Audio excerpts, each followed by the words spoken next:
Dalam menyambut Ramadan ada sebuah riwayat, di antaranya ada beberapa riwayat, di antaranya Rawahu Ismail bin Ishaq Al-Qadhi hadatsana Abu Thabit hadatsana Abdul Aziz bin Abi Hazim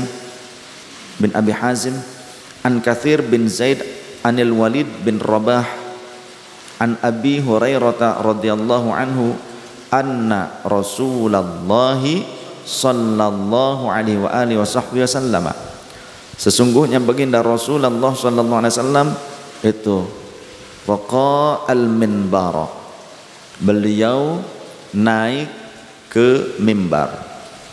Beliau naik ke mimbar, faqala, maka beliau berkata amin. Kemudian amin lagi, jeda lagi amin. Rasulullah sampai 3 kali mengucapkan amin naik ke mimbar. Jadi mimbar itu naiknya dari depan, ya, ada apa, trafnya, ada tingkatan-tingkatannya, kemudian nanti duduk menghadap ke jamaah, itu mimbar. Nah kalau yang ditutup di depannya itu podium. Rasulullah menaiki traf atau tangga-tangga mimbar itu sambil mengucapkan amin, kemudian mengucap lagi amin, naik lagi mengucap amin lagi. Faqila lahu, maka ditanyakan kepada baginda Rasul, ya Rasulullah sallallahu alaihi wasallam, ma kunta tasnau hadza, apa yang Anda lakukan ini ya Rasulullah? Ada apa? Kok Anda melakukan amin amin, mengatakan amin amin seperti itu? Ada apa ya Rasul yang menyebabkan Anda melakukan hal ini? Faqala, maka Rasulullah menjawab, qala li Jibril alaihissalam, Jibril telah datang dan berkata kepadaku, raghima anfu rajulin, semoga hilang keberuntungan. Raghima petot, anfu irunge, rajulin wong suwi-suwi. Mudah-mudahan pegot petot hidungnya orang. Maksudnya apa? Semoga dia tidak beruntung, ya.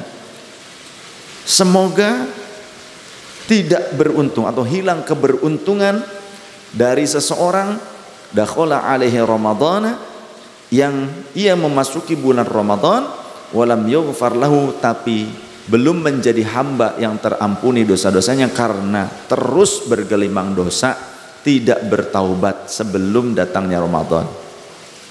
Mudah-mudahan Allah mengampuni kita dengan taubat-taubat yang selalu kita lakukan. Jadi orang yang terus-menerus dalam kemaksiatan sampai masuknya Ramadan dia tidak bertobat dari kemaksiatannya, maka dikhawatirkan dia tidak akan beruntung walaupun dia mampu mendapatkan Ramadan, walaupun dia berjumpa dengan Ramadan. Tapi jika kemaksiatan terus-menerus dilakukan, tidak segera bertaubat, maka dia tidak akan beruntung walau dia berjumpa dengan Ramadan. Jadi bisa jadi nanti pada saat Ramadan dia tidak mampu menghidupkan Ramadan dengan ibadah, dengan amal soleh. Bisa jadi di bulan Ramadan banyaknya cuma makan dan tidur saja. Siang lemes tidur, nanti malam dari mulai maghrib makan, setelah makan kenyang, malas lagi ibadah, tidur lagi, makan tidur, untung tidak digendong oleh Mbah Surip.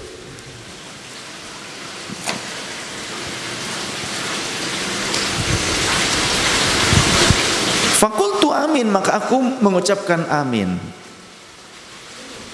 Dari sini juga ada pengertian bahwa doa dipimpin oleh seseorang kemudian diamini oleh makmumnya, itu ada doa berjamaah. Dan Rasulullah mengamini doa Jibril. Datang malaikat Jibril berdoa seperti itu, Rasulullah mengamini. Juga pernah Rasulullah mendatangi sekelompok sahabat, diantaranya sahabat Zaid bin Thabit, sahabat Abu Hurairah, dan yang lainnya ketika ngumpul di masjid berzikir dan berdoa. Lalu dalam hadis ini Rasulullah SAW, kalau dalam hadis yang tadi sahabat Zaid bin Thabit berdoa, Rasulullah mengamini, para sahabat yang lain mengamini.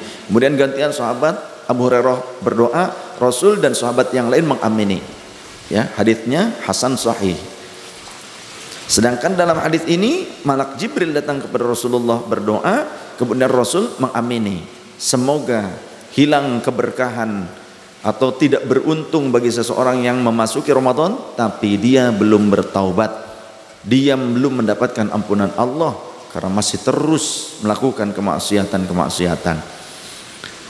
Lantas kemudian yang kedua, setelah itu Rasulullah mengucapkan amin, thumma qala, kemudian Jibril mengucapkan lagi, berdoa lagi, raghima anfu abdin adraka abawaihi aw ahadahuma al-kibara lam yadkhulil jannata.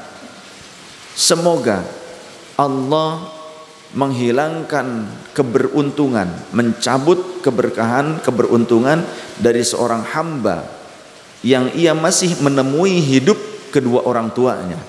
Dia masih menemukan kedua orang tuanya dalam keadaan masih hidup, ataupun au ahadahuma, ataupun salah satunya, akan tetapi lam yadkhulil jannata, tidak menjadikannya sebagai wasilah bagi dirinya masuk ke dalam surga.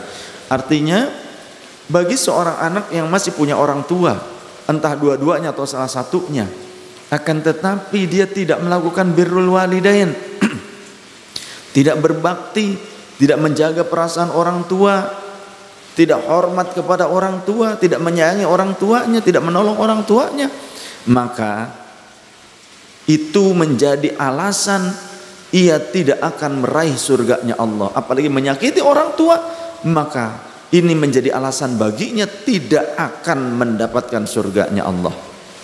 Maka ketika Malak Jibril mengucapkan ini, mendoakan anak-anak yang durhaka, Malak Jibril mendoakan anak-anak yang durhaka, semua tidak mendapatkan keberuntungan dalam hidupnya. Maka fakultu, Rasulullah mengucapkan, aku mengucapkan amin, Rasulullah mengamini. Thumma qala, kemudian Malak Jibril berdoa lagi, raghima anfu abdin dzukirta indahu falam yusalli alaika. Kata Malak Jibril, semoga seseorang tidak beruntung yang dimana namamu disebutkan di hadapannya wahai Rasul, tapi ia tidak mau bersolawat kepada engkau. Fakultu, maka aku mengucapkan amin. Jadi ini merupakan doa Malak Jibril yang ketiganya ini.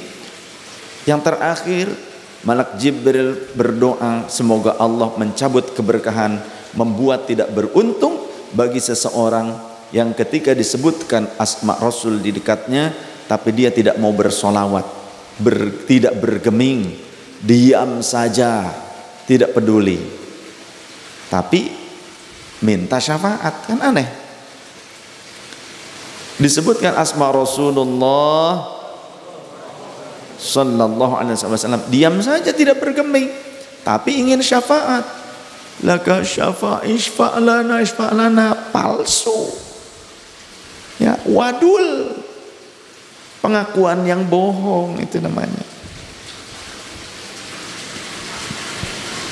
Kalau memang cinta, ketika disebutkan namanya pasti terenyuh, ya kan? Terenyuh.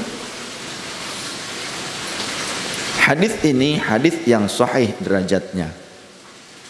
Dalam riwayat yang lain hasan derajatnya. Diriwayatkan oleh Imam Ibnu Khuzaimah di dalam kitab sahihnya, kemudian juga dari riwayat-riwayat yang lain. Masih banyak hal yang serupa dengan ini yang berkenaan dengan Ramadan.